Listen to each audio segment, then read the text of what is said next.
हरि ओम। बोली श्री सद्गुरु भगवान की जय। बोली श्री गणपति महाराज की जय। श्री गौरी शंकर भगवान की जय। श्री सच्चियां जोता वाली माता आपकी सदा ही जय। बोली सांचे दरबार की जय। आइए आज हम श्री दुर्गा सप्तशती के अंतर्गत जो कि श्री मार्कंडेय पुराण के अंतर्गत हैं,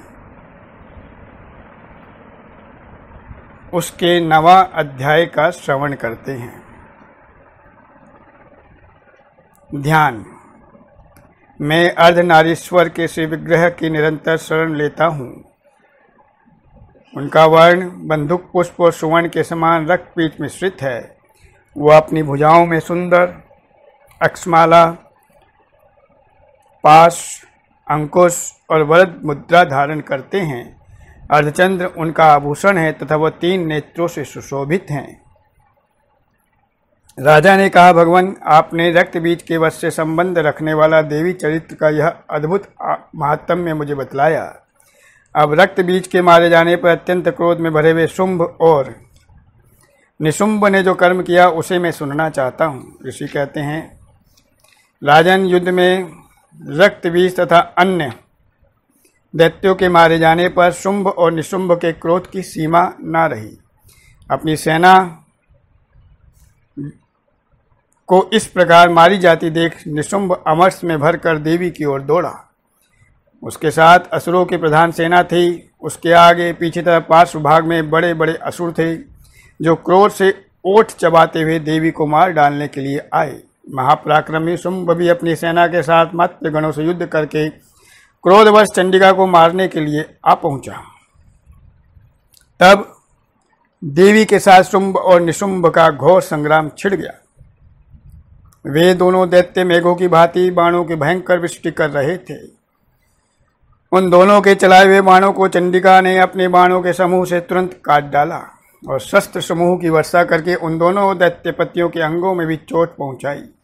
निशुंभ ने तीखी तलवार और चमकती हुई ढाल लेकर देवी के श्रेष्ठ वाहन सिंह के मस्तक पर प्रहार किया।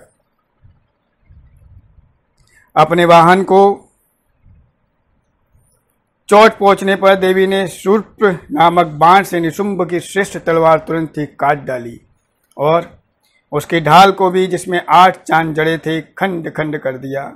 ढाल और तलवार के कट जाने पर उस असुर ने शक्ति चलाई, किंतु सामने आने पर देवी ने चक्र से उसके भी 2 टुकड़े कर दिए। अब तो निशुंभ क्रोध से जल उठा और उस दानव ने देवी को मारने के लिए शूल उठाया, किंतु देवी ने समीप आने पर भी उसे भी मुक्के से मारकर चूर्ण कर दिया। तब उसने गदा घुमाकर चंडी के ऊपर चलाई, परंतु वह भी देवी के त्रिशूल से कटकर भस्म हो गई।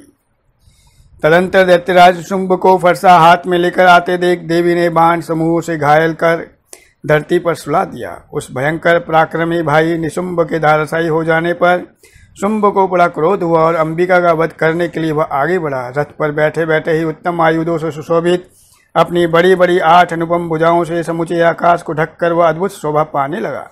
उसे आते देख देवी ने शंख बजाया और धनुष की प्रत्यंचा का भी अत्यंत दुस्सह शब्द किया। साथ ही अपने घंटे के शब्द से, जो समस्त दैत्य सैनिकों का तेज नष्ट करने वाला था, संपूर्ण दिशाओं को व्याप्त कर दिया। तदंतर सिंह ने भी अपनी दहाड़ से, जिसे सुनकर बड़े बड़े गजराजों का महान मद दूर हो जाता था, आकाश, पृथ्वी और 10 दिशाओं को गुंजा दिया।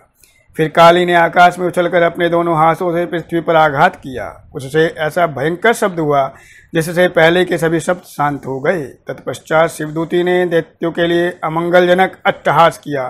इन शब्दों को सुनकर समस्त असुर थर्रा उठे, किंतु शुंभ को बड़ा क्रोध हुआ। उस समय देवी ने जब शुंभ को लक्ष्य करके कहा, ओ दुरात्मन, खड़ा रहे, खड़ा रहे। तभी आकाश में खड़े हुए देवता बोल उठे, जय हो, जय हो। शुंभ ने वहां आकर ज्वालाओं से युक्त अत्यंत भयानक शक्ति चलाई। अग्निमय पर्वत के समान आती हुई शक्ति को देवी ने बड़े भारी लूके से दूर हटा दिया। उस समय शुंभ के सिंहनाद से तीनों लोग गूंज उठे। राजन, उसकी प्रतिध्वनि से वज्रपात के समान भयानक शब्द हुआ जिसने अन्य सब शब्दों को जीत लिया। शुंभ के चलाए हुए बाणों के देवी ने और देवी के चलाए हुए बाणों के शुंभ ने अपने भयंकर बाणों द्वारा सैकड़ों और हजारों टुकड़े कर दिए। तब क्रोध में भरी हुई चंडिका ने शुंभ को शूल से मारा। उसके आघात से मूर्छित तो वो पृथ्वी पर गिर पड़ा। इतने ही में ही निशुंभ को चेतना हुई और उसने धनुष हाथ में लेकर बाणों द्वारा देवी काली और सिंह को घायल कर डाला। फिर उस दैत्यराज ने 10,000 बाहें बनाकर चक्रों के प्रहार से चंडिका को आच्छादित कर दिया। तब दुर्गम पीड़ा का नाश करने वाली भगवती दुर्गा ने कुपित होकर अपने बाणों से उन चक्रों तथा बाणों को काट गिराया। यह देख निशुंभ दैत्य सेना के साथ चंडिका का वध करने के लिए हाथ में गदा ले बड़े वेग से दौड़ा। उसके आते ही चंडी ने तीखी धार वाली तलवार से उसकी गदाओं को शीघ्र ही काट डाला। तब उसने शूल हाथ में ले लिया। देवताओं को पीड़ा देने वाले निशुंभ को शूल हाथ में लिए आते देख चंडिका ने वेग से चलाए हुए अपने शूल से उसकी छाती छेद डाली। शूल से विद्रोह हो जाने पर उसकी छाती से एक दूसरा महाबली एवं महापराक्रमी पुरुष खड़ी रह कहता हुआ निकला। उस निकलते हुए पुरुष की बात सुनकर देवी ठठाकर हंस पड़ी और खड्ग से उन्होंने उसका मस्तक काट डाला। फिर तो वह पृथ्वी पर गिर पड़ा। तदंतर सिंह अपनी दाढ़ों से असुरों की गर्दन कुचल कर खाने लगा। यह बड़ा भयंकर दृश्य था। उधर काली तथा शिवदूती ने भी अन्य देवताओं का भक्षण प्रारंभ कर दिया। कुमारी की शक्ति से वितीर्ण होकर कितने ही महादैत्य नष्ट हो गए। ब्रह्माणी के मंत्रपूत जल से निस्तेज होकर कितने ही भाग खड़े हुए। कितने ही दैत्य माहेश्वरी के त्रिशूल से छिन्न भिन्न धाराशायी हो गए। वाराही की तुतुन के आघात से कितनों का पृथ्वी पर कचूमर निकल गया। वैष्णवी ने भी अपने चक्र से दानवों के टुकड़े टुकड़े कर डाले। इंद्र के हाथ से छुटे हुए वज्र से भी कितने ही प्राणों से हाथ धो बैठे। कुछ असुर नष्ट हो गए, कुछ उस महायुद्ध में भाग गए तथा कितने ही काली शिवदूती तथा सिंह के ग्रास बन गए। इस प्रकार श्री मार्कंडेय पुराण में श्रावणिक मनवंतर की कथा के अंतर्गत देवी महात्म्य में निशुंभ वध नामक 9वां अध्याय पूरा हुआ। बोलिए सच्चियां जोता वाली माता आपकी सदा ही जय। बोलिए श्री सांचे दरबार की जय। श्री हरे नमः, श्री हरे नमः, श्री हरे नमः। बहुत बहुत आभार।